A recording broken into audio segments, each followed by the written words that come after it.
Accept کہ first primary میں میرے باپ نے مجھے خود فیصلے کیے ہیں. جو ہم بھی میں ہوں، میں نے ہمیشہ اپنے خود فیصلے کیے ہیں اور بڑی محنت اور لگن کے ساتھ فیصلے کیے ہیں. میری سکولنگ ہوئی تھی پہلے بابا یوسف میں، پھر ہم گئے تکیہ بل میں، پھر تکیہ بل سے ہم گئے بابا یوسف میں، پھر 8ویں کلاس میں، پھر گئے ہم ہائر سیکنڈری اسکول میں، ہم نے الیکٹو کیا. پھر ڈگری کالج سے میں نے میڈیسن میں TDC کہتے تھے اس کو، فرسٹ CDC. تو پھر میں میڈیکل کالج سری نگر میں میرٹ پر سلیکٹ ہو گیا. ہمارے سفارشیں کچھ نہیں تھے، ہمارے گھر میں کسی کے پاس پہنچ نہیں تھی. تو جو بھی کیا ہے اپنی محنت سے کیا. محنت تو ہم کرتے، لیکن جو بھی ہے اللہ تعالیٰ کی مرضی ہوتی ہے. اللہ تعالیٰ کسی کو دولت دیتا ہے، کسی کو غربت دیتا ہے، کسی کو صحت دیتا ہے، کسی کو صحت نہیں دیتا ہے. مجھے اللہ تعالیٰ کا شکر ہے کہ اس نے مجھے اس قابل بنایا کہ میں اپنے آپ خود کچھ کر سکا. تو جب میں میڈیکل کالج گیا تو میں 18-19 سال کا تھا اس وقت.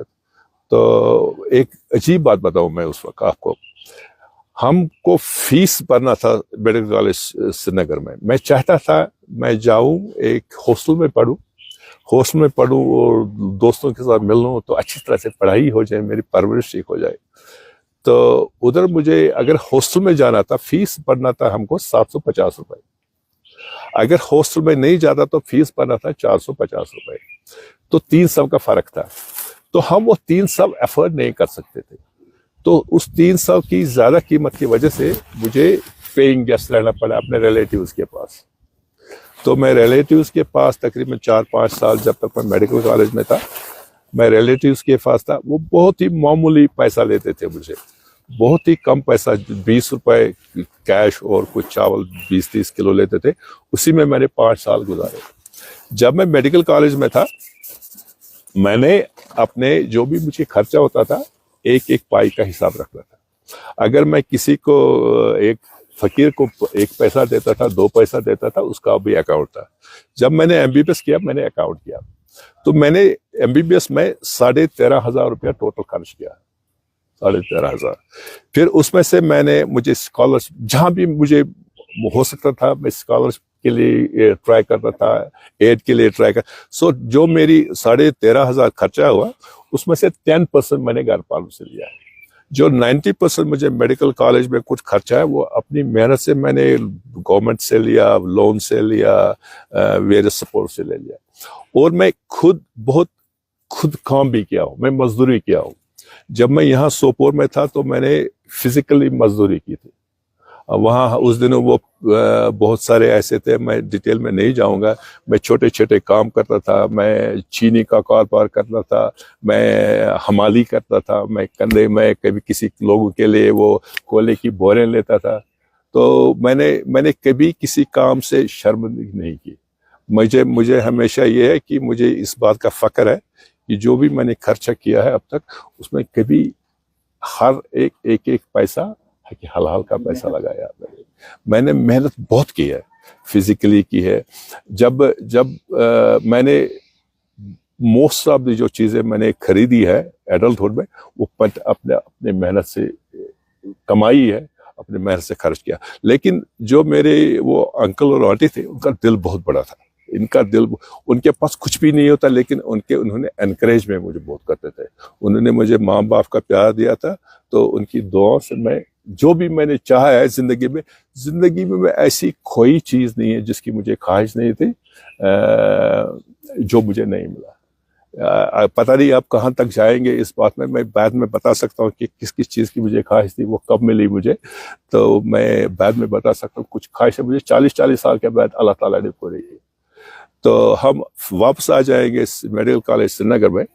میڈیکل کالج سری نگر میں ہمارا جو کنسپشن تھا، ہم باہر کا کچھ ایکسپوجر نہیں تھا.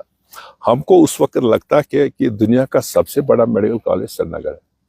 ہم کو ایسا لگتا ہے کہ جو سری نگر میں ہے ہمارا پرنسپل ہے، he is the best physician in the world. ہم کو لگتا ہے علی جان دنیا کا سب سے مشہور ترین ہے، سب سے بیسٹ ہے. اور ہمارا جو ویژن تھا بہت کم تھا. یہ لگتا تھا کہ جو ہمارے جو ٹیچر ہے